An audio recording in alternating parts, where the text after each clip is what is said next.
जीवात्मा परमात्मा से प्रार्थना करता है कि हे प्रभु, मुझे इस अज्ञान अंधकार से निकालकर उस परम प्रकाश की तरफ ले चले। उस परम प्रकाश का जो साक्षात्कार है, उसका जो स्पंदन है, वो प्रभु करवाएं। तो ये जीव क्या प्रार्थना करता है? ये जीवात्मा ओम का ही स्वरूप है। ओम अक्षर ब्रह्म है। ये ब्रह्म का ही साक्षात स्वरूप है ये ओम। तो ये जीवात्मा प्रार्थना करता है परमात्मा से, हे प्रभु, ओम जीव को ब्रह्म बनाओ, श्री गुरुआत्म स्वरूप बनाओ, अंधकार ज्ञान मिटाओ, आत्मानंदनी शक्ति जगाओ,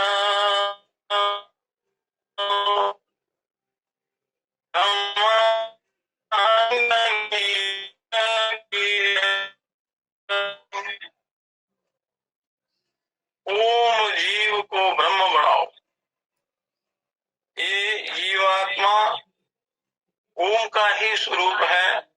ओम से ही उत्पन्न होता है, उसी में लीन होता है। तो जितना जीवन मिला है आपको, ओम का की साधना के द्वारा इस जीवन को आपने पवित्र बनाना है। शरीर के रहते रहते उस परिपूर्ण ब्रह्म का आपने साक्षात्कार करना है। अपने आचार, आहार, व्यवहार और जो भी धर्म है, आपके धर्माचरण, धर्मानुसार आचरण करके इस शरीर को पवित्र बनाते हुए आपने आत्म साक्षात्कार करना है। तो जीवात्मा परमात्मा से कहता है कि हे प्रभु, इसको अपने ही समान बना लो, अपने में मिला लो, आत्म साक्षात करवा दो, अंधकार अज्ञान मिटाओ, योगानंदनी शक्ति जगाओ। अंधकार, अज्ञान अंधकार जो से भरा हुआ है ये सारा संसार, इसमें कष्ट ही कष्ट है। अज्ञान ही दुख का कारण है।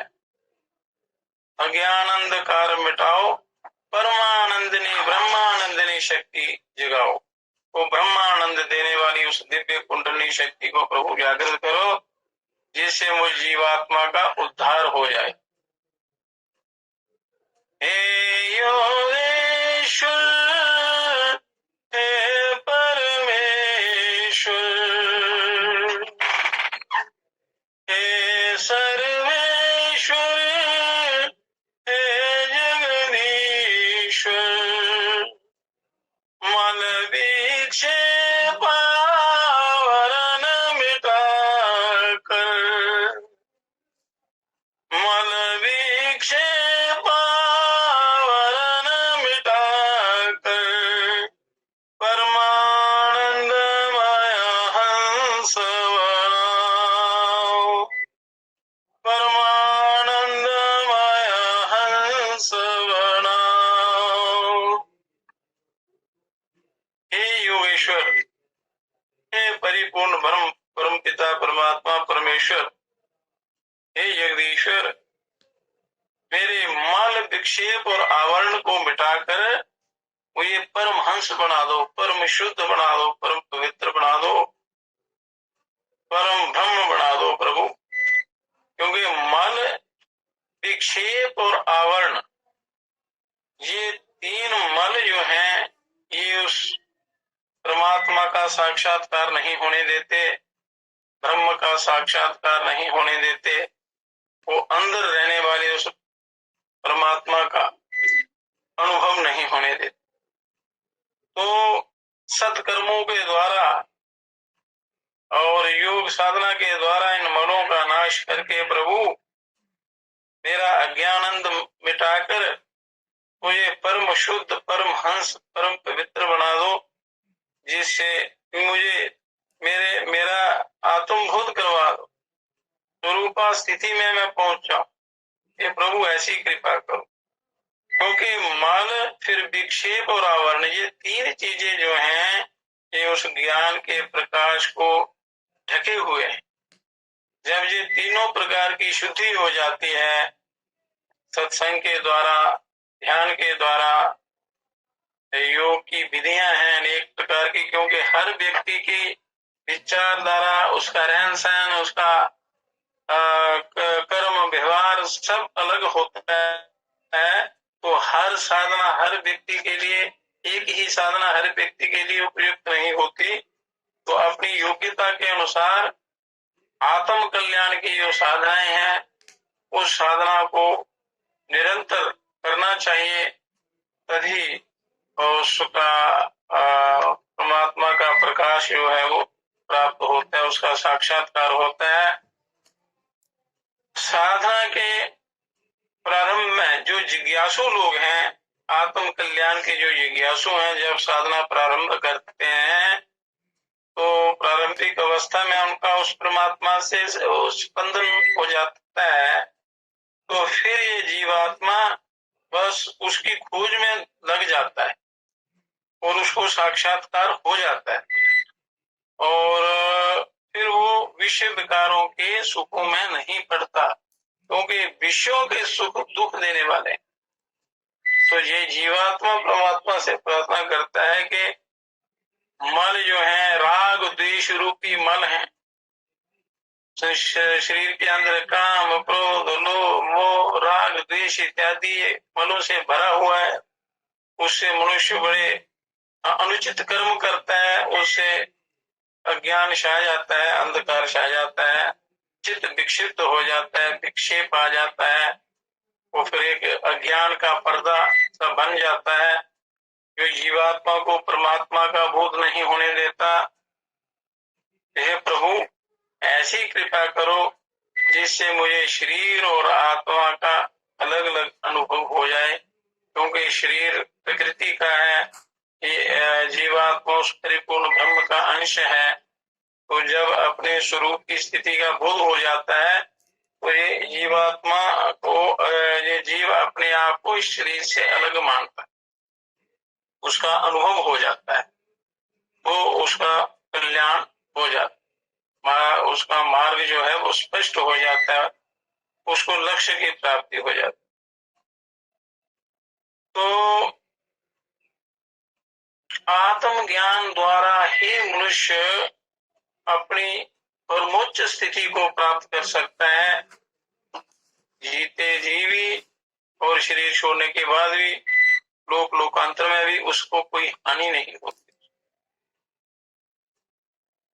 इसलिए आत्म ज्ञान की साधना बहुत ही आवश्यक है। तो ये जीव परमात्मा से प्रार्थना करता है कि प्रभु, मेरा अज्ञान, अंधकार, विक्षेप इत्यादि मिटाकर मुझे परमहंस बना दो।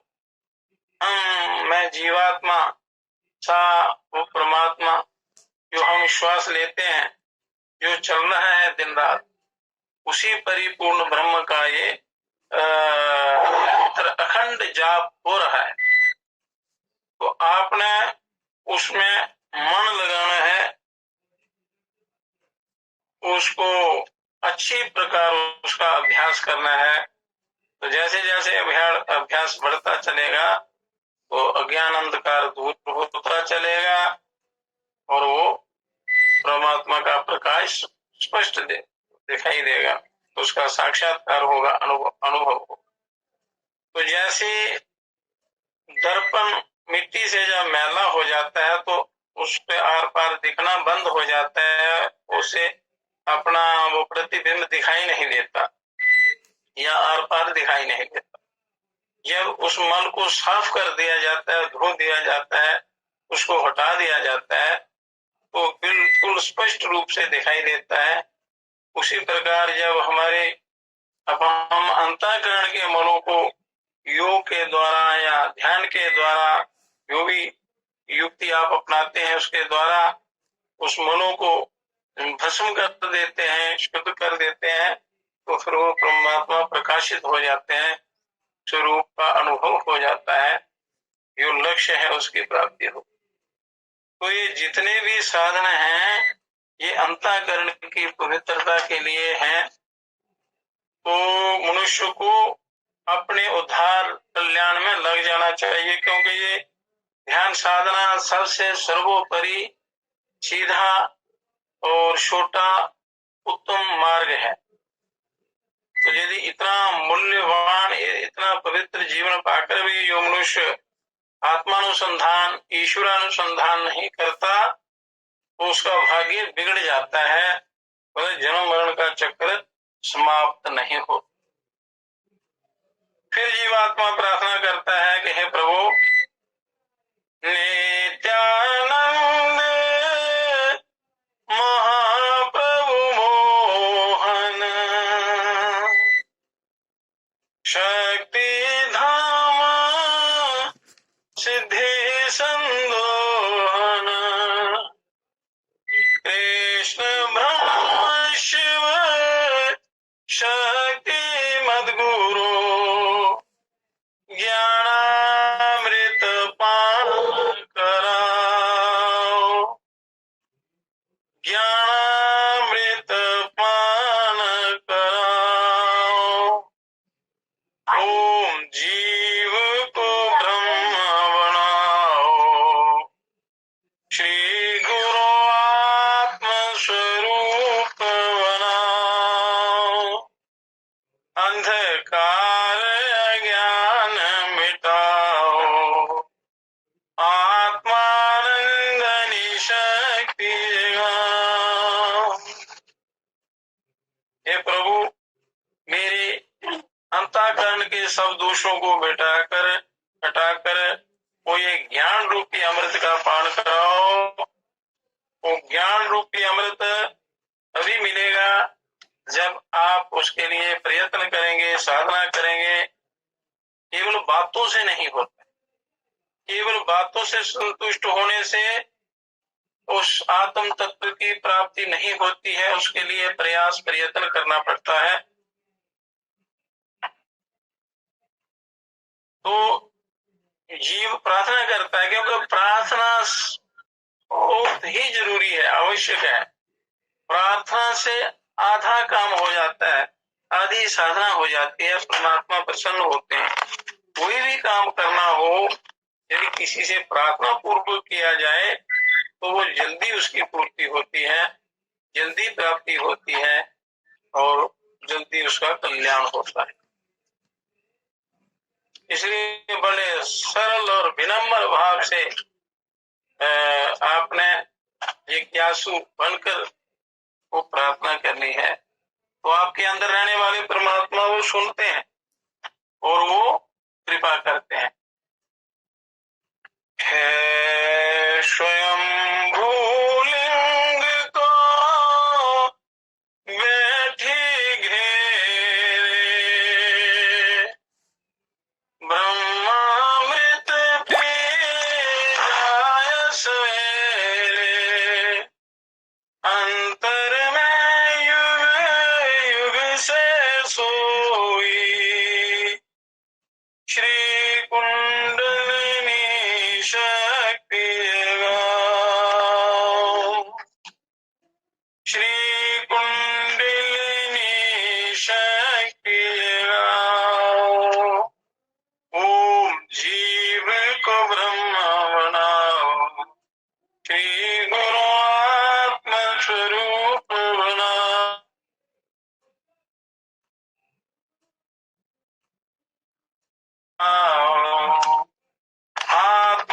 आत्मानंदनी शक्ति जगाओ। स्वयंभू लिंग को बैठी घेरे, ब्रह्मामृत पी जाए सवेरे, अंतर में युग युग से सोई, श्री कुंडलिनी शक्ति जगाओ। ये आत्मा प्रार्थना करता है कि मूलाधार में स्वयंभू लिंग है, प्रकाश रूप स्वयंभू लिंग है, उनको 3.5 लपेट देकर बैठी हुई कुंडलिनी शक्ति है, वो नाग के रूप में, क्योंकि प्राण को नाग ही कहते हैं। तो प्राण रूप में, वो सूक्ष्म रूप में कुंडली उस सूक्ष्म स्वयंभू लिंग सदाशिव को घेर कर बैठी हुई है, 3.5 लपेट देकर, और अपनी पूंछ अपने मुख में डाले हुए हैं और सुषुप्त अवस्था में है वो कुंडली शक्ति जग जननी जगदम्बा।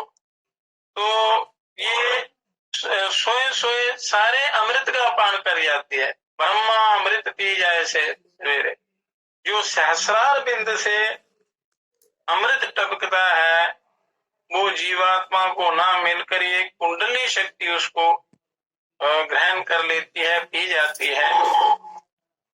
तो हे प्रभु, मेरे इस मूलाधार में सोई हुई चित कुंडली शक्ति को जागृत कीजिए,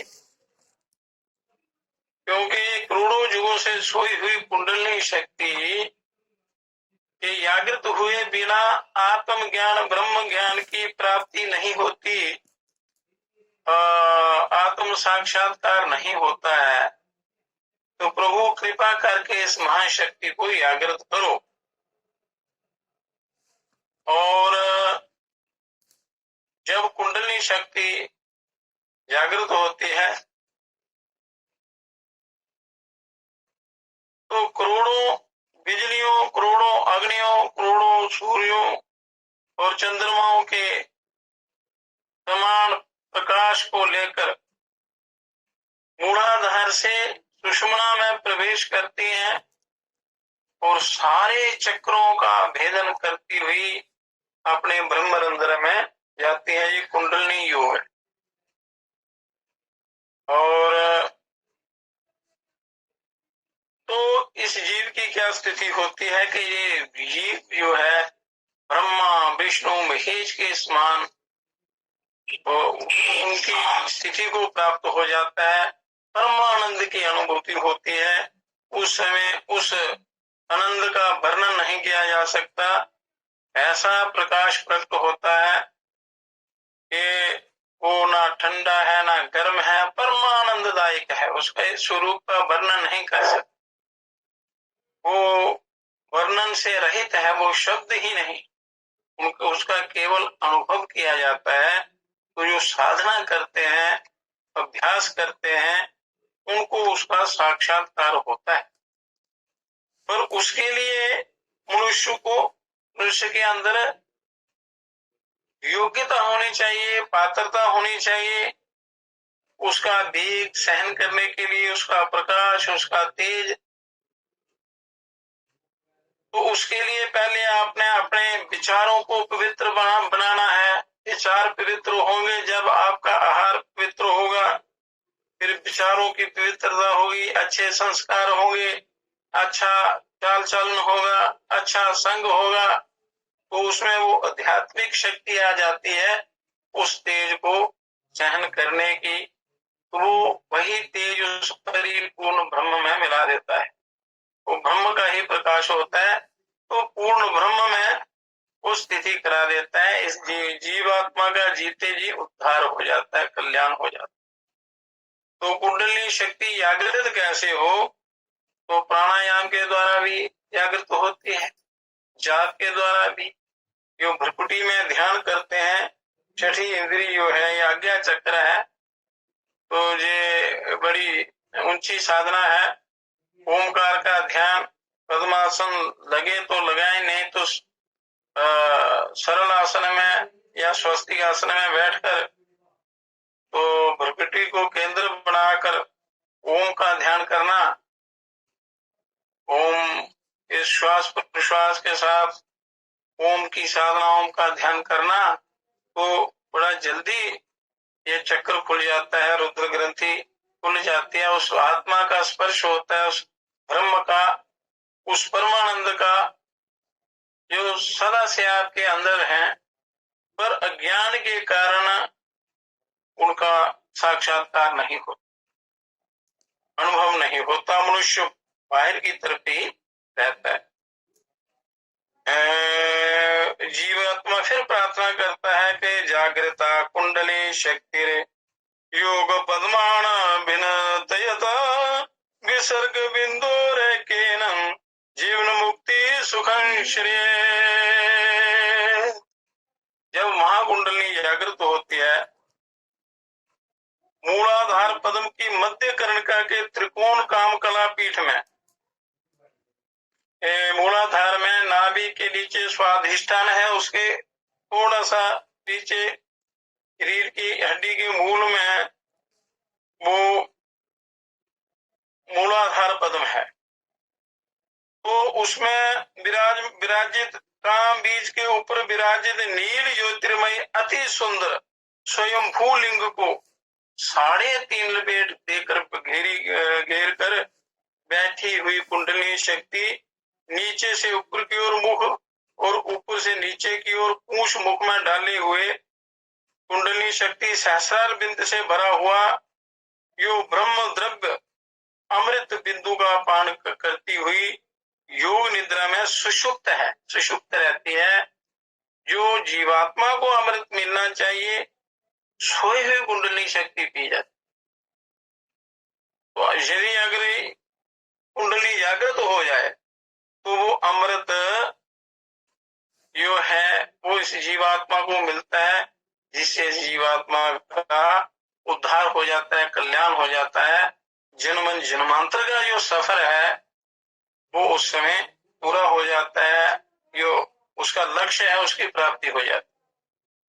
श्री सदगुरुदेव से योग दीक्षा पर बताई हुई साधना से, क्योंकि गुरुओं के बिना ये साधना फलदायी नहीं होती, कर ही नहीं सकता। क्योंकि ये शक्तियां जब जागृत होती हैं तो बड़े विघ्न, बड़े विक्षेप, चित्त विक्षिप्त हो जाता है, विघ्न आते हैं, पर उस समय घबराना नहीं है, क्योंकि वो अंदर के जो दोष होते हैं वो दूर होते हैं, निर्मलता आती है और धीरे धीरे वो साक्षात्कार होता है, मनुष्य कल्याण की तरफ चलता है। वो कहते हैं सदगुरुदेव से योग दीक्षा। दीक्षा का क्या अर्थ है? दीयते दिव्य ज्ञानम क्षीयते कर्म बंधनम। जो दिव्य ज्ञान प्राप्त करके उस ज्ञान से कर्म बंधनों का नाश होता है। जब कर्म बंधनों का नाश होता है तो अंदर परमात्मा का प्रकाश प्रकट हो जाता है, ये शक्ति जागृत होती है। तो गुरुओं से दीक्षा लेकर, सिद्ध योग दीक्षा लेने पर बताई हुई साधना से जब कुंडली शक्ति त्रिपुर सुंदरी महामाया जग जननी जागती हैं, तब क्रमशः योग पद्मों का भेदन करती हुई एक तरीका ये है कुंडली भेदन करती हुई ब्रह्म नाड़ी के शून्य बीथी मार्ग द्वारा। ब्रह्म बीथी नाड़ियां वैसे 72 करोड़ नाड़ियां हैं, फिर उनमें 72,000 है, 72,000 में से 72 हैं, उनमें भी 10 नाड़ियां जो हैं वो प्रधान नाड़ियां हैं। उनमें भी 3 हैं, कीड़ा, पिंगला, सुषुम्ना। सुषुम्ना के अंदर ब्रह्म बीथी नाड़ी है, ब्रह्म नाड़ी, जिससे योगी लोग प्राणों को अपने ब्रह्मरंध्र में ले जाकर अपने मोक्षों को प्राप्त होते हैं, समाधि लगाते हैं, ध्यान लगाते हैं, लगता है। तो उस मार्ग द्वारा ऊपर सहस्रार पद में पहुंचकर प्राण मन जीवात्मा सहित परम शिव ब्रह्म के साथ तन्मय हो जाती है वो महाशक्ति, क्योंकि उसी शक्ति के सहारे ये सारा संचालन होता है। वो प्राण शक्ति है। तो प्राणों को आपने अपने इस परम शिव के साथ मिलाना है युक्ति से। तो सृष्टि 2 बिंदु, विसर्ग और बिंदु, एक शून्य बिंदु, ब्रह्म सार सामरस्यामृत का पान अनुभव होने पर उस सामरस्यामृत जब एकता हो जाती है इस कुंडली और उस महान सदाशिव की, तो उसमें उस जीवात्मा को अमृत पीने को मिलता है, उस ब्रह्मानंद का अनुभव होता है और जीव के कर्म बंधन मुक्त हो जाते हैं, जन्म जन्मांतर के मल धुल जाते हैं और ये इसका जन्म सफल हो जाता है। पुनः पद्मों में समस्त देव संतर्पण अमृत वर्षा करती हुई कुंडली शक्ति अपने मूलाधार में आ जाती है, मूल पद्म में अपनी विश्रांति स्थान में आ जाती है। पर एक बार जागृत का होना चाहिए, कुंडली शक्ति को जागृत करनी चाहिए। जागृत हो जाती है तो फिर नित्य के अभ्यास से ये प्रतिदिन ये अपने परम शिव से वहां इनका मेल होता है, उनसे मिलते हैं, अमृत स्रवित होता है, वो अमृत जीवात्मा को मिलता है, तो ये आत्मा सदा प्रसन्न रहता है, जीवन मुक्त हो जाता है। जीवात्मा हृदय में मन भ्रूर मध्य में आप विराजते हैं, जीवात्मा हृदय में निवास करते हैं, मन यहाँ भ्रुकुटी में आ जाता है, प्राण अंदर की ओर मूल कंद तक, प्राण जो है मूलाधार तक और बाहर 24 अंगुल तक आते जाते हैं। 24 अंगुल के बाहर अगर प्राण चला जाए तो फिर वापस नहीं आते। प्रतिदिन मूलाधार से सहस्रदल पद्म तक आने के अभ्यास से योगी ब्रह्म स्वरूप ही हो जाता है, परमानंद की अनुभूति होती है, ये जीवन सफल हो जाता है। ये सबसे सीधा और सरल रास्ता है ईश्वर की प्राप्ति का। तो कुंडली शक्ति जब जागृत होती है तो क्या होता है, जगदकाय कृत्वा तदपि हृदय तच पुरुषे उमास बिंदुस्तुम तदपि परनादाक्ष गहने तदे तद ज्ञानाक्षे तदपि परमानंद भी भवे सज व्योमाकार ब्रह्मांडशीलो विमुक्ति भग।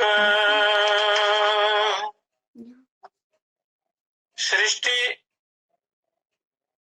की जननी महाकुंडली शक्ति जब जागती हैं तो इनकी जो गति होती है इसकी कुंडली शक्ति की 3,45,000 किलोमीटर प्रति सेकंड की स्पीड से यही जागृत होती है। इसके लिए योग साधना के लिए पात्रता बहुत आवश्यक, शरीर की शुद्धि और विचारों की शुद्धि ये बहुत ही आवश्यक है, नहीं तो इसका तेज सहन नहीं होता। तब योगी को प्रतीत होता है कि समस्त जगत मेरे शरीर में लीन हो गया है। जब जागृत होती है सारा संसार मेरे शरीर में लीन हो गया है, जगत शरीर सहित मेरे हृदय में लीन हो गया है और मेरा हृदय परमात्मा पुरुष तत्व में लीन हो गया, परम ब्रह्म में लीन हो गया, पुरुष तत्व परम बिंदु में लीन हो गया, परम बिंदु परम पर नाद के महागहन शब्द ब्रह्म में लीन हो गया है और ये महानाद भी अनंत असीम ज्ञान सागर में लीन हो गया है। ज्ञान सागर बड़ी ऊंची अवस्था है और परम ज्ञान तत्व भी सच्चिदानंद उदय परम ब्रह्म में लीन हो गया है। परम ब्रह्म परम पूर्ण परम ब्रह्म में लीन हो जाता है। ऐसा अनुभव होता है जिनकी कुंडली शक्ति जागृत होती है। तो नित्य सत्य परम चेतन ब्रह्मानंदमय चिदाकाश परम शक्ति शिव शक्ति ब्रह्म स्वरूप अपने आप का अनुभवशील योगी सर्वत्र सर्वदा बिजी होता है, उसके कहीं भी हानि नहीं होती, वो ब्रह्म रूप ही हो जाता है, जीते जी मुक्त हो जाता है। तो जो योगी जन नित्य इसका अभ्यास करते हैं वो जीवन मुक्ति को प्राप्त होते हैं, जीते जी मुक्त हो जाते हैं। जब शरीर का विग्रह होता है, शरीर जाता है तो परिपूर्ण ब्रह्म में उनकी स्थिति हो जाती है, एक आकार हो जाते हैं, ब्रह्म में लीन हो जाते हैं। जैसे समुद्र से कोई एक गड़बा जल भर कर लाते हैं और पुनः उस गड़बे को समुद्र में डाल देते हैं, तो फिर उस समुद्र गड़बे के पानी जल को हम अलग नहीं कर सकते जो डाला उसमें, तो वो समुद्र के साथ समुद्र ही बन जाता है। उसी प्रकार ये जीवात्मा भी परिपूर्ण ब्रह्म ही हो जाता है, एक हो जाता है, ब्रह्म से परमानंद में रहता है, फिर वो जन्म मरण का चक्र छूट जाता है। ओम तड़ित कोटिर ज्योतिर्दितिर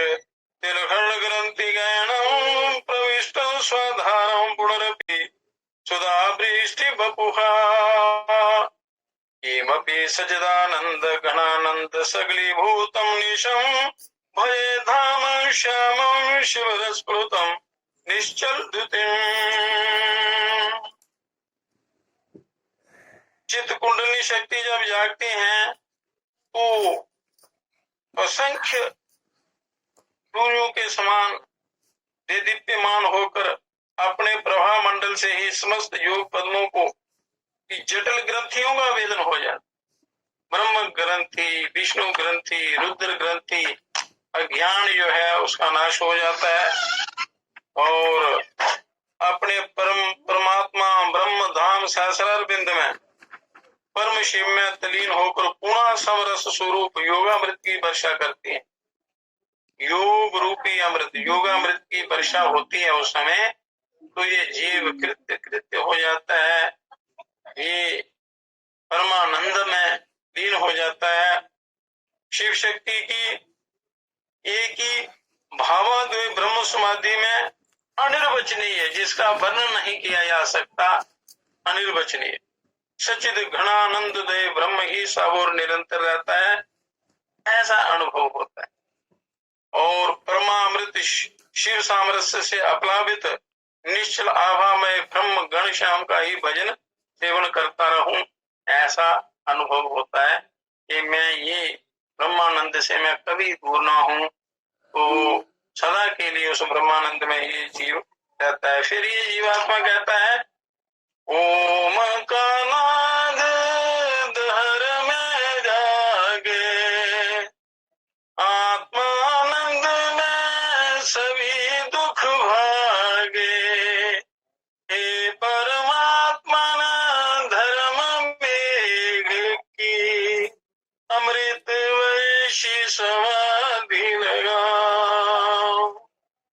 कुंडली जागृत होती है, उसके साथ ओम का नाद, तो अनहद नाद, जिसकी कोई हद नहीं है, परम ब्रह्म का जो नाद है, जिस नाद से ये सारी सृष्टि चलती है, कण कण में वो नाद चल रहा है। इस ब्रह्मांड आकाश में भी ओम का नाद गुंजायमान हो रहा है और जो निरंतर सदा किसी बिना प्रयत्न के वो चलता है और शरीर के अंदर भी बड़ी सूक्ष्म रूप से चलता है। मूलाधार से ब्रह्मरंध्र तक उसकी ध्वनि चलती रहती है, पर जब साधक अभ्यास साधना नहीं करता तो तब तक उसको उसका अनुभव नहीं होता, वो आनंद की प्राप्ति नहीं होती, जीवन सफल नहीं होता। तो उसी को जागृत करने के लिए ये साधनाएं हैं। ये कहते हैं ओम का नाद दहर में जागे, आत्मानंद में सभी दुख भागे। जब ओम का नाद जागृत हो जाता है तो आत्मानंद की अनुभूति होती है। हे परमात्मा धर्म मेघ की, धर्म रूपी मेघ की सदा वहां वर्षा होती है। अमृत वर्षी समाधि लगाओ, ऐसी समाधि लगाओ जहां सदा अमृत ही अमृत पीने को मिले उसका। फिर जीवात्मा अंत में कहता है आत्मानंदमय ध्यान सुहाए, ऐसा ध्यान लगे जिससे सदा हर पल मुझे आत्मानंद की अनुभूति हो।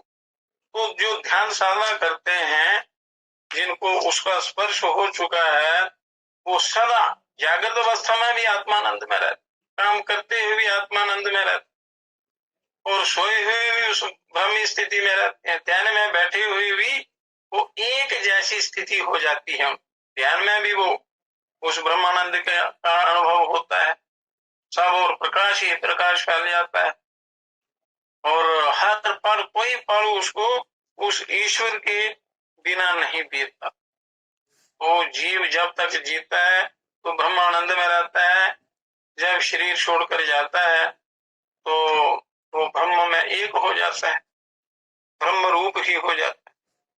तो फिर ये जीवात्मा कहता है आत्मानंदमय ध्यान सुहाए, आत्मानंदमय ध्यान सुहाए, कभी ना जगत का सपना आए। ये जग तो बड़ा ही भयंकर दुखदाई है, अनेक प्रकार के झंझट हैं इसमें, हर प्रकार से हर पल भय भय ही भय है। प्रभु इस स्वप्न रूपी जगत का कभी स्वप्न भी ना आए। सच्चिदानंदमय घनश्याम हरे, घनश्याम परिपूर्ण ब्रह्म परम पिता परमात्मा साकार रूप में, श्री कृष्ण जी के रूप में, राम जी के रूप में जहाँ अवतार लेते हैं और सगुण रूप धारण करके सबका कल्याण करते हैं, सबके उद्धार करते हैं परमात्मा।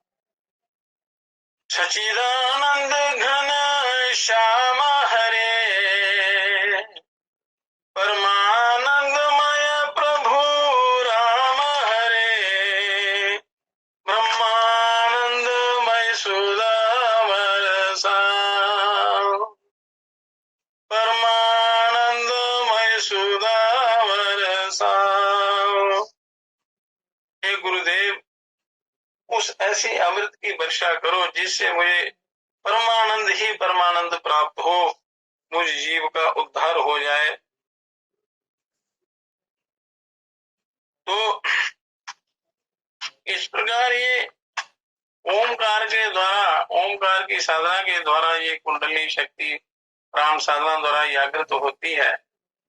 जब प्राण अपान में एक हो जाते हैं प्राणायाम के द्वारा, तो प्राण का प्रवेश उस सुषुम्ना नाड़ी में हो जाता है, वो कुंडली का लपेट खुल जाता है। फिर वो कुंडली बड़े तीव्र वेग से अपने प्रकाश को, शक्ति को जागृत करती हुई ओमकार के नाद के साथ और सारे चक्रों का, सारी ग्रंथियों का भेदन करती हुई परमात्मा के पास ले जाती है जीव को। तो उस समय जीव परमानंद में लीन हो जाता है। अब ओम के द्वारा एक दो कुंडली शक्ति, ये भी बड़ी जल्दी, ये भी सिद्ध योग साधना है, बड़ा जल्दी ईश्वर का साक्षात्कार होता है इनके द्वारा। पर ओम के द्वारा, जैसे यहाँ कहा कि ओम का नाद धर में जाके, वो कैसे जागृत होगा? तो ओम द्वारा साधक किस प्रकार परमात्मा का साक्षात्कार कर लेता है? तो इस जिज्ञासा पर कहते हैं, सो देहे मरिणं कृत्वा प्रणवं ज्योतिरारिणीं, ध्यान निर्वथानाभ्यासं देवं पश्ये निगूढ़वत्। अग्नि को प्रकट करने के लिए जैसे दो अग्नियों का मंथन किया जाता है, ये कुंडली कैसे जागृत करनी है या ओंकार के द्वारा कैसे आत्मानुसंधान करना है, कि जैसे यज्ञ में दो अग्नियों द्वारा मंथन किया जाता है और अग्नि प्रकट होती है, उससे यज्ञ करते हैं, उसी प्रकार अपने शरीर में परम पुरुष परमात्मा को प्राप्त करने के लिए शरीर को नीचे की अग्नि बनाना है और ओमकार को ऊपर की अग्नि। जब दो लकड़ियों का मंथन करते हैं तो एक नीचे लकड़ी रखते हैं, एक ऊपर, ऊपर की वाली लकड़ी को वो घुमाते हैं, से मंथन करते हैं तो अग्नि प्रकट होती है। तो शरीर को नीचे की अग्नि, ओमकार को ऊपर की अग्नि, अर्थात शरीर को नीचे की और ओमकार को ऊपर की अग्नि समभाव से निश्चल स्थित करके ऊपर की अग्नि की भांति ओमकार का वाणी द्वारा जाप और मन से अर्थ रूप परमात्मा का निरंतर चिंतन करना चाहिए। ओमकार का अर्थ रूप ईश्वर का चिंतन, ओमकार का अर्थ परिपूर्ण ब्रह्म परमात्मा है, ईश्वर है, उनका इसको उच्चारण करना है और उनका ध्यान करना है मानसिक, ये परिपूर्ण ब्रह्म का ही स्वरूप है। इस प्रकार इस ध्यान रूप मंथन के अभ्यास से साधु को काष्ठ में छिपी हुई अग्नि की भांति अपने हृदय में छिपे हुए परमदेव परमेश्वर को देख लेना, प्रत्यक्ष कर लेना चाहिए। ओमकार के अभ्यास के द्वारा इसकी अनेक प्रकार की विधियां हैं। आप आज्ञा चक्र में भी ध्यान कर सकते हैं। तो कुंडली हर चक्र में, प्राण कुंडली जो सूक्ष्म कुंडली का सूक्ष्म रूप है वो हर चक्र में है। तो ये आज्ञा चक्र खुल जाता है, ये ऊंचे साधकों की स्थिति है। तिलेषु तैलं दन्नीव सर्पिरापाः श्रोता सुरणीषु चाग्निः, एवात्मा आत्मने गृह्यते असौ सत्येन तपसा यो अनुपश्यति।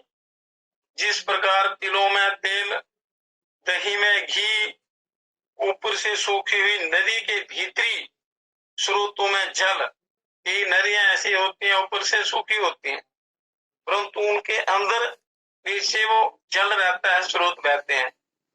जैसे ये प्रमंडल में है, उत्तर वाहिनी में है, ये नदियां, कई नदियां हैं जो ऊपर से पानी नहीं दिखाई देता पर नीचे उनके स्रोत रहते हैं, और अग्नियों में अग्नि छिपी रहती है। उसी प्रकार परमात्मा हमारे हृदय रूप गुफा में छिपे हुए हैं, और जिस प्रकार अपने अपने स्थानों में छिपे हुए तेल आदि उनके लिए बताए हुए जो उपाय हैं, तो तेल किस विधि से निकालना है, अग्नि कैसे प्रकट करनी है, दही से घी कैसे निकालना है, उसकी जो विधियां हैं उनको अपनाकर वो चीजें उपलब्ध की जा सकती हैं। उसी प्रकार जो कोई साधक विषयों से विरक्त होकर, क्योंकि विषयों का जो मोह है, आसक्ति है, ये बंधन में डालती है, ये मनुष्य को अकल्याण नहीं होने देती, तो उनसे विरक्त होना बड़ा जरूरी है। विरक्ति भाव तो कब आता है, अच्छी संगति मिले, अच्छे संस्कार हो, तो फिर जाकर ये विरक्ति भाव आता है। इनसे विरक्त होकर सदाचार, और किसी भी स्थिति में आप जितने बड़े ब्रह्म ज्ञानी या वेद पाठी बन जाएं, पर सदाचार का पालन नहीं करेंगे, आचार विचार व्यवहार आपका पवित्र होगा, तो आपकी साधना सफल नहीं होगी, बातों से कल्याण नहीं होगा। सत्य श्रवण मतलब पवित्र श्रवण करते हुए उस पर अभ्यास करना है, अभ्यास किए बिना नहीं होगा। तो विरक्त होकर सदाचार, सत्य भाषण, सत्य के पीछे यम नियमों में उसका वर्णन आया था। अहिंसा, सत्य, ये मूल स्तंभ है, आधार है जीवन के सबके लिए। तो सत्य भाषण तथा संयम रूप तपस्या के द्वारा, मन वाणी कर्म की एकता के द्वारा, संयम जो है बड़ा जरूरी है, उसके बिना जीवन का पतन हो जाता है। तो संयम रूप तपस्या के द्वारा साधन करता हुआ ऊपर बताया, जो पीछे बताई है विधि, इस प्रकार से उसका निरंतर ध्यान करता रहता है, उनके द्वारा वह परम ब्रह्म परमात्मा भी प्राप्त किए जा सकते हैं, ब्रह्म ईश्वर की प्राप्ति की जा सकती है। पर यदि कोई प्रयत्न करे तो पहले आपने शास्त्रों में बताए हुए नियमानुसार आपने चलना है। छल, कपट, बेईमानी, राग, द्वेष, निंदा, चुगली, किसी का बुरा सोचना, किसी को नुकसान पहुंचाना, और बुरे भाव, बुरे विचार, बुरे कर्म, चरित्रहीनता, इन सबको आपने त्यागना है, तभी आप इस पथ पर यह साधना सफल हो सकती है। तो ये सारी चीजें इसमें सहायक हैं। आपका खान पान भी शास्त्रानुसार सात्विक पवित्र होगा, तो आप इस साधना का पूरा पूरा लाभ ले सकते हैं। तो पहले आपने इंसान बनना है, मनुष्य बनना है। जब इंसानियत मनुष्य के अंदर मानवता आ जाती है, पहले सही मानव बनना है, उसके बाद ये अगली साधना होती है परमात्मा की प्राप्ति।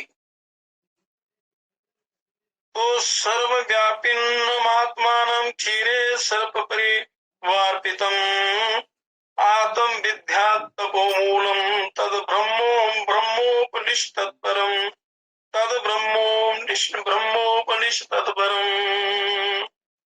आत्म विद्या और जिनकी प्राप्ति के मूलभूत साधन हैं, तथा जो दूध में घी की भांति सर्वत्र परिपूर्ण है, दूध में घी की भांति परमात्मा सर्वत्र परिपूर्ण है, उन सर्वंतर्यामी परमात्मा को ये जो साधन बताया है, ये साधक जान लेता है, जो पवित्र है, जिसका आचार विचार ठीक है, जिसका हर प्रकार उठना बैठना चलना फिरना सोना जागना सब पवित्र है, तो वो जान लेता है उस परमात्मा को, और वह ही उपनिषदों में वर्णित परम तत्व ब्रह्म है। उपनिषदों में, गीता में, ब्राह्मण ग्रंथों में, वेदों में जो भी ब्रह्म की चर्चा हुई है वो वही ब्रह्म है जिसकी बात की है, जिसको आप अपने ही इस शरीर रूपी इस हिमालय में प्राप्त कर सकते हैं, हृदय रूपी गुफा में।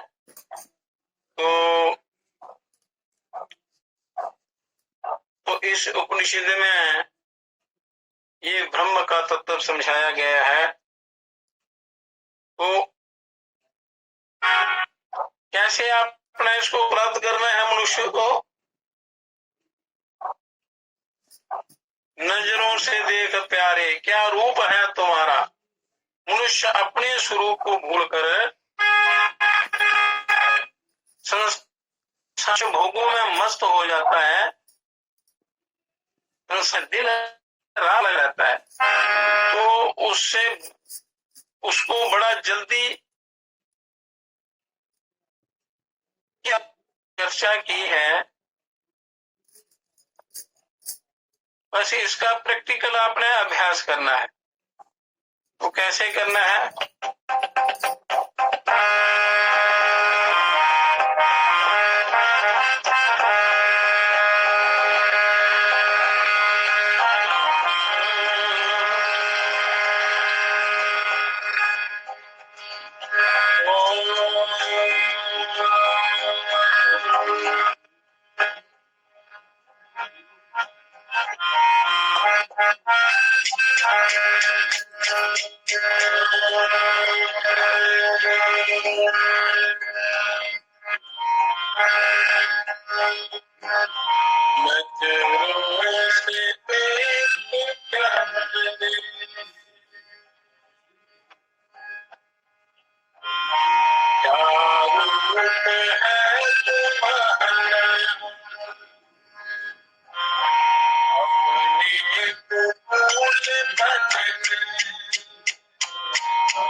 वो दिव्य दृष्टि, वो नजर कब आती है कि जिनसे आप उस अपने आप आत्म स्वरूप को, अपने आप को देख सकते हैं, अपने रूप को, कि आपका असली रूप क्या है। ये जीव शरीर को ही अपना रूप मान बैठे, परंतु ये शरीर इसका अपना स्वरूप नहीं है, इसका अपना स्वरूप कुछ और ही है। उसको देखना है अपने। कर में गन की छिपावे, ढूंढूं को दूर जावे। हाथ में माला लेकर जप करते रहते और तीर्थों में घूमते रहते हैं, जंगलों में घूमते हैं, परमात्मा को ढूंढते हैं, पर अपने अंतर नहीं देखता। अंतर्मुखी होकर उनका साक्षात करने का प्रयास नहीं करता तो वो कैसे मिलेंगे? परमात्मा तो अंदर बैठे हैं, हम बाहर ढूंढते हैं तो वो फिर कभी नहीं मिलते। इसलिए उस दिव्य दृष्टि से आपने अंदर देखना है, अंतर्मुखी होना है। उसके लिए आपको भजन, सत्संग, अच्छे लोगों का संग, शास्त्रों का स्वाध्याय, गुरुओं का मार्गदर्शन, उनकी कृपा वो चाहिए।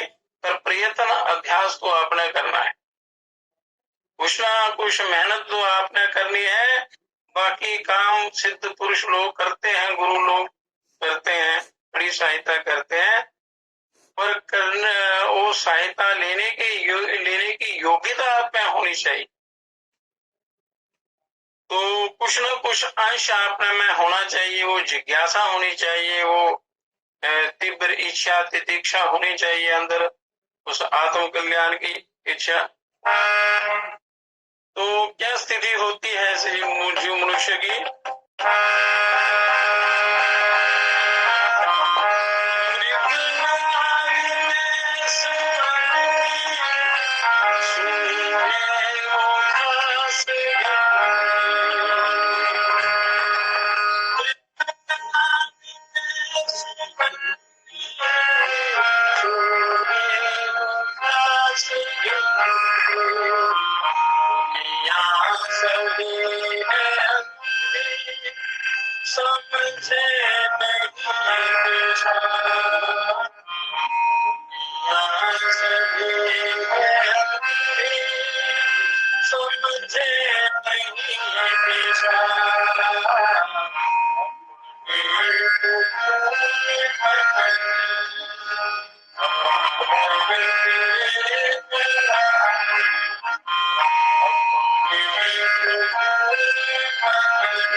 मृग नाभि में सुगंधी, सूंघे वो घास गंदी। मृग की नाभि में कस्तूरी हो, सुगंधी उसको अपनी ही नाभि से आती है, अपने ही शरीर से आती है, पर वो ढूंढता है जंगलों में, पहाड़ों में, घास फूस में। उसी प्रकार परमात्मा भी मनुष्य के अंदर है। मनुष्य वो इशारा नहीं समझता। विषय विकारों में जीव इतना अंधा हो जाता है कि सत्य चर्चा को नहीं सुनता। जहाँ तमोगुणी जो लोग हैं, जहाँ अच्छी चर्चा होती है, प्रभु की प्राप्ति की चर्चा होती है, ध्यान साधना योग की चर्चा होती है, आत्म कल्याण की चर्चा होती है, वो नहीं सुन सकते, क्योंकि उनके अंदर ये पवित्र वस्तु नहीं ठहर पाती, क्योंकि वो उनका अंदर मलों से भरा हुआ होता है, विषय विकारों से भरा होता है। योग दूषित कर्म किए जाते हैं, निषिद्ध कर्म जो किए जाते हैं, वो उनका प्रभाव अंदर जमा रहता है। तो इसलिए उनको अच्छी बातों से डर लगता है और वो भाग जाते हैं। कहीं भी सत्संग हो तो वो जो जिनके अंदर जिज्ञासा नहीं है, आत्म कल्याण नहीं चाहते, तो वो भाग जाते हैं, चले जाते वहां छोड़कर। तो बड़े भाग्य से शरीर मिलता है, बड़े भाग्य से अच्छे कुल में, अच्छे स्थान में जन्म होता है, फिर उससे भी ज्यादा अच्छे भाग्य हो तो अच्छी चर्चा मिलने को मिलती है। जो साधक लोग हैं वो मिलते हैं, सदगुरु मिलते हैं, उनसे ज्ञान प्राप्त करके मनुष्य साधना करके अपना कल्याण कर लेता है, ईश्वर की प्राप्ति हो जाती है। फिर क्या वो कैसे मिलते हैं?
दूध से दही, फिर दही को मथने पर, प्रयास करने पर घी प्रकट होता है, घी निकलता है, घी मिलता है। घी जो है वो सार रूप। उसी प्रकार मनुष्य को ध्यान करने पर या ध्यान करने से, ध्यान का निरंतर अभ्यास करने से वो परमात्मा का प्रकाश प्रकट होता है। पर ब्रह्म ले निहारा, उस ध्यान साधना से, योग सिद्ध योग ध्यान साधना से उस ब्रह्म का साक्षात्कार हो जाता है, उनके दर्शन हो जाते हैं, उनका स्पर्शन हो जाता है। इस प्रकार मनुष्य को अभ्यास के द्वारा उनकी प्राप्ति करनी, कुछ ना कुछ करना पड़ेगा। आलस्य और प्रमाद में जीवन नहीं बिताना चाहिए।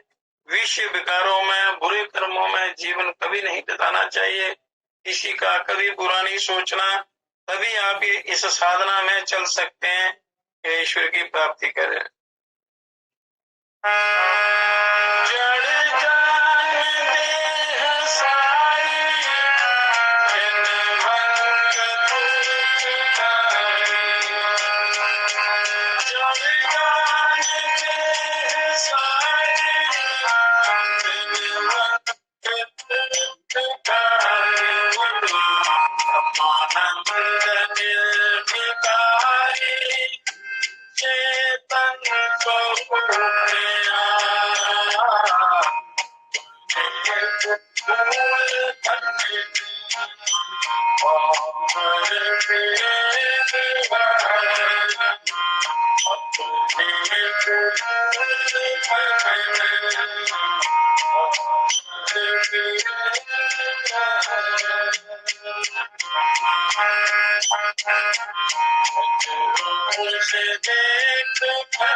शरीर जड़ है, इसके लालन पालन में नहीं लगे रहना चाहिए।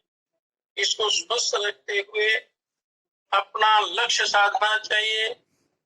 वो अपने अंदर रहने वाले उस परिपूर्ण ब्रह्म परमात्मा को प्राप्त कर लेना चाहिए।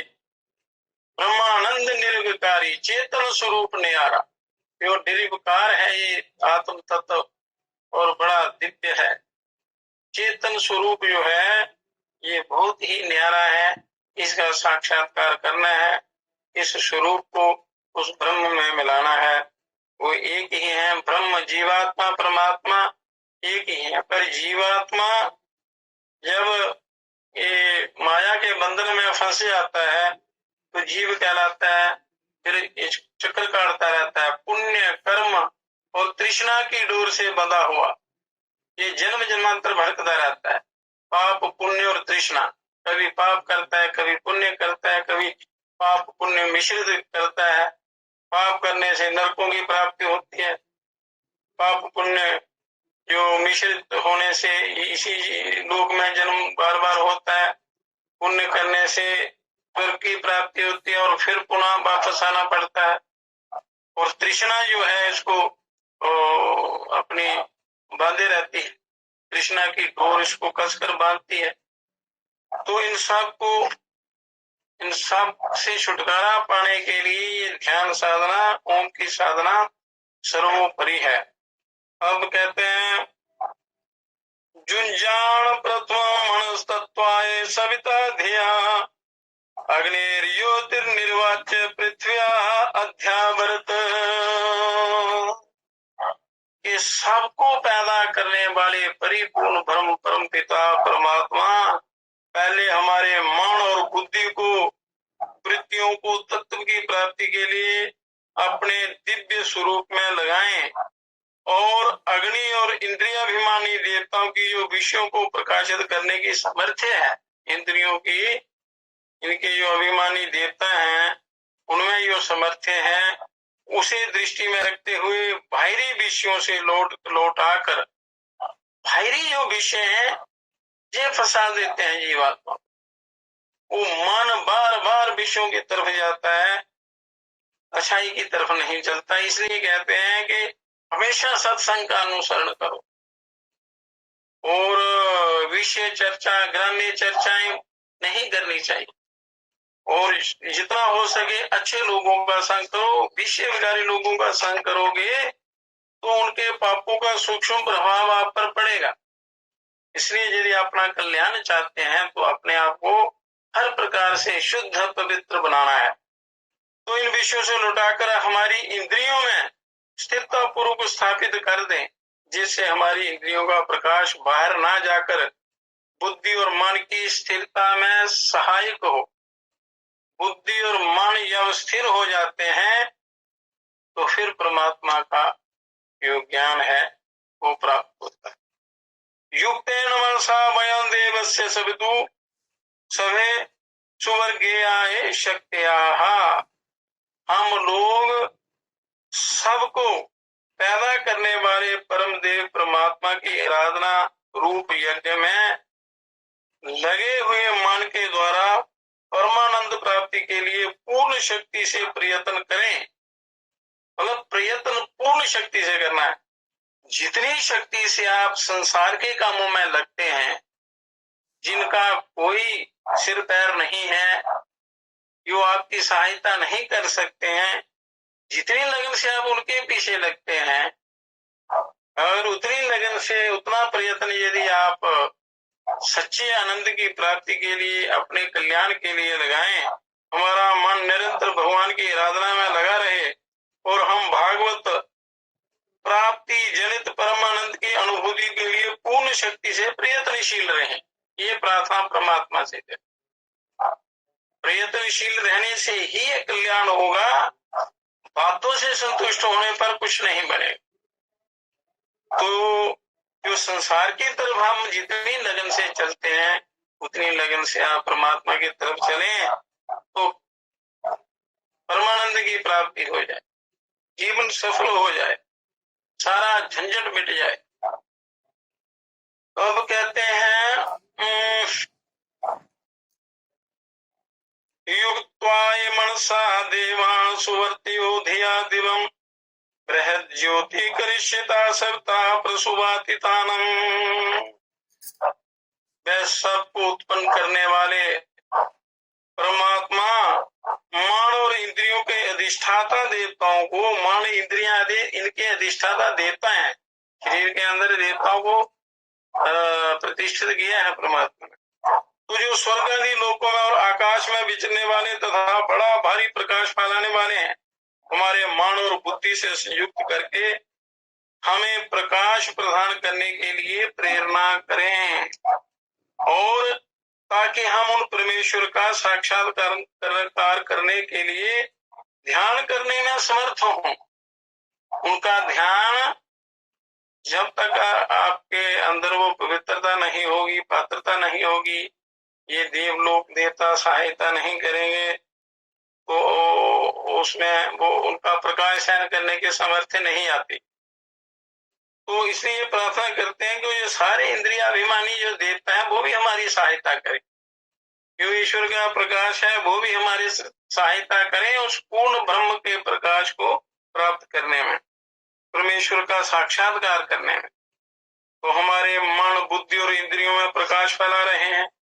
निद्रा, आलस्य और अकर्मण्यता आदि दोष हमारे ध्यान में विघ्न ना कर सके। नींद ज्यादा सोना ये महा दोष है। निद्रा जो है ये भी तमोगुणी है और ये भी नरकों की तरफ ले जाती है। अति निद्रा, अति निद्रा। तो शास्त्रों में विधान है कितनी देर सोना है, कब सोना है। सोने के समय मनुष्य जागते हैं और जागने के समय सोते हैं। तो जब उपवास करना है तो खाते हैं, जब खाना है तो खाली रहते हैं, मतलब उल्टा आचरण करते हैं। तो उससे शरीर की सारी व्यवस्था बिगड़ जाती, आदि व्याधियां लग जाती हैं, चित्त विक्षिप्त हो जाता है, ना संसार में लगता है ना परमात्मा में लगता है। मतलब ऐसे ही कष्ट चिंता में ही अपना जीवन बर्बाद कर देते। तो निद्रा, आलस्य और अकर्मण्यता, कुछ नहीं करना, बैठे रहना, आलस्य आदि दोष हमारे ध्यान में बिगड़ ना कर सके, ये चीजें हमारे से दूर रहें। इसलिए युक्त आहार विहार से, ये गीता में कहा है परमात्मा ने, युक्त आहार विहार से युक्त चेष्टस्य कर्मसु युक्त स्वप्नावबोध से योगो भक्ति दुःखः। अब आखिरी 2 श्लोक हैं कृष्ण के, क्योंकि संस्कृत बोलने और सुनने से भी उसका बड़ा प्रभाव होता है। जुंजते मन उत जुंजते धियो विप्रा विप्रस्य बृहतो विपश्चितः विहोत्रा ददे वायु नाविदेक इन्महि देवस्य सवितुः परिस्तुतिः। जिन ब्रह्म परमात्मा में श्रेष्ठ बुद्धि वाले ब्राह्मण आदि अधिकारी मनुष्य अपने मन को लगाते हैं तथा अपनी सब प्रकार की बुद्धि वृत्तियों को भी नियुक्त करते हैं, और जिन्होंने अग्निहोत्र आदि समस्त शुभ कर्मों का विधान किया है और जो समस्त जगत के विचारों को जानने वाले और अद्वितीय हैं, उन सबसे महान सर्वव्यापी सर्वज्ञ और सबके उत्पादक परमदेव परमेश्वर की अवश्य ही हमें भूरी भूरी स्तुति करनी चाहिए, क्योंकि स्तुति से बड़ा जल्दी साधना में सिद्धि मिलती है, ईश्वर प्रसन्न होते। स्तुति ऋचाओं द्वारा स्तुति तो बड़ा जल्दी वो परमदेव परमपिता परमात्मा सुनते हैं और कल्याण करते हैं। हे मन और बुद्धि जुजेवा ब्रह्म पूर्भ्यम नभोर्भिर्भिः श्लोका एतु पथ्ये वसुरे शृण्वन्तु विश्वे अमृतस्य पुत्र आयाय धमानि दिव्यानि तस्तु। हे मन और बुद्धि, मैं तुम दोनों के स्वामी और समस्त जगत के आदि कारण उस परम ब्रह्म परमात्मा को बार बार नमस्कार करके प्रार्थना करके विनय पूर्वक उनकी शरण में जाकर उनमें संलग्न होता हूँ। मेरे द्वारा जो उन परमेश्वर की महिमा का वर्णन किया गया है वह विद्वान पुरुष की कीर्ति के समान समस्त जगत में व्याप्त हो जाए और उसे अविनाशी परमात्मा के सभी लाडले जो दिव्य लोकों में निवास करते हैं भली भांति सुने। तो ध्यान के लिए परमात्मा से स्तुति करने का प्रकार बतलाने के बाद अब इस मंत्र आगे में ध्यान की स्थिति का वर्णन करके मनुष्य को उस ध्यान में लग जाने के लिए आदेश दिया जाता है। तो वो ध्यान क्या है और किस प्रकार वो करना है,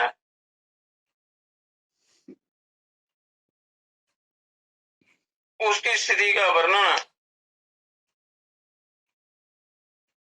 थोड़े शब्दों में करते हैं, बाकी कल करेंगे इसका विस्तृत जो वर्णन है कि कौन सी ध्यान की विधि के द्वारा, किस विधि के द्वारा मनुष्य बिना प्रयत्न के अति शीघ्र उस ब्रह्म का स्पर्श कर सकता है, साक्षात्कार कर सकता है। तो विधि कल बताएंगे।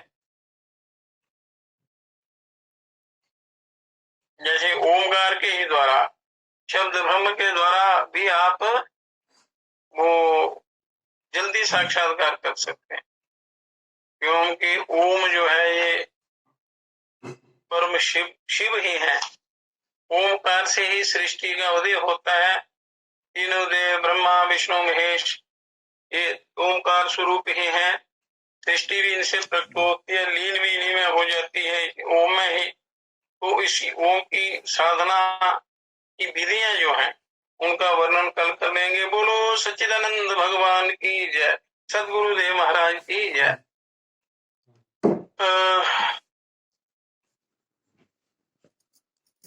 जाते जाते उपनिषदों का संदेश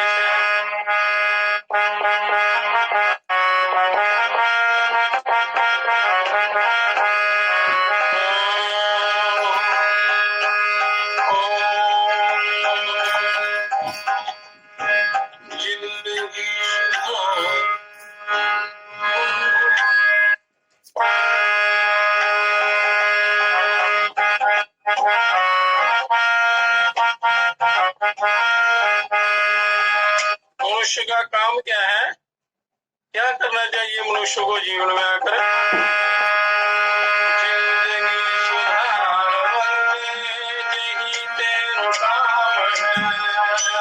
जिंदगी सुधार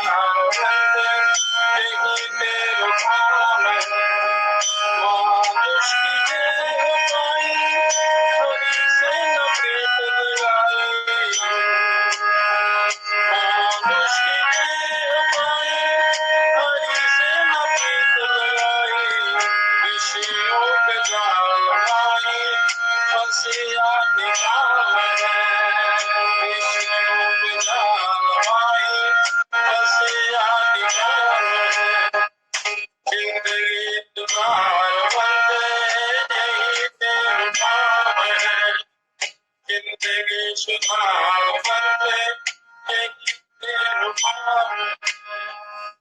ये जीवन बार बार नहीं मिलेगा, मिला है तो अपना उद्धार करना है।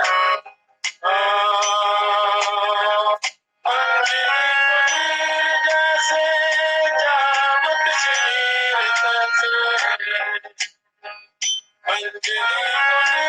जैसे जामत शीर तैसे धरे आप धीर कैसे तमाम धरे आप धीर कैसे जिंदगी सुधार बंदे यही तेरे काम है, बंदे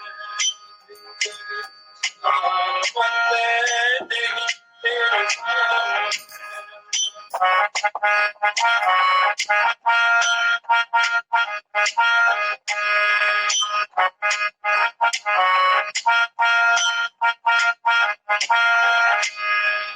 माई बंधु नारे कोई न सहाय करी, माई बंधु नारे कोई न सहाय करी, कागजा पास धारी सिर पे मुकाम है, कागज पास धारी सिर पे मुकाम है, जिंदगी सुधार बंदे यही तेरे काम है, जिंदगी सुधार बंदे यही तेरे काम है।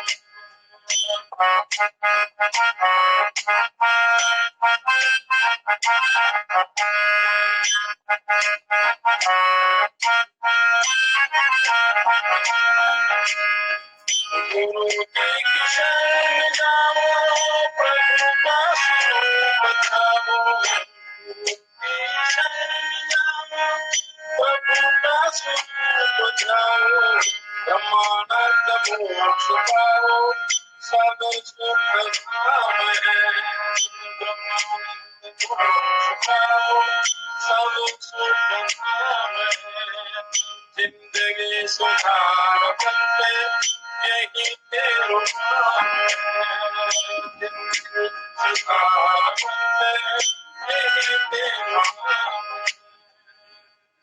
है।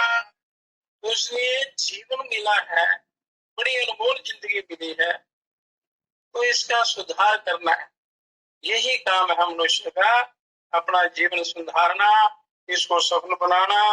बाकी सारे काम जो हैं ये दुखों का मूल है, इनमें सुख नहीं है। इसलिए मनुष्य को संसार में जो मन है, जितनी आसक्ति संसार में है, उस आसक्ति को हटाकर अपने असली कल्याण में अपने बल को, अपनी सामर्थ्य को, अपने समय को आपने लगाना है, प्रयत्न करना है, और गुरुओं से मार्गदर्शन लेके ईश्वर का ध्यान करते हुए अपने उस परम मोक्ष को प्राप्त करना है, जो असली सच्चे सुख का दान। इसलिए सदा प्रयत्नशील रहें, प्रयत्नशील रहें, प्रयत्नशील रहें, आलस प्रमाद में जीवन बर्बाद ना करें, ये जन्म बार बार नहीं मिले। अंतिम दरवाजा है मोक्ष का, तो इसका सदुपयोग करना है। ओम शांति शांति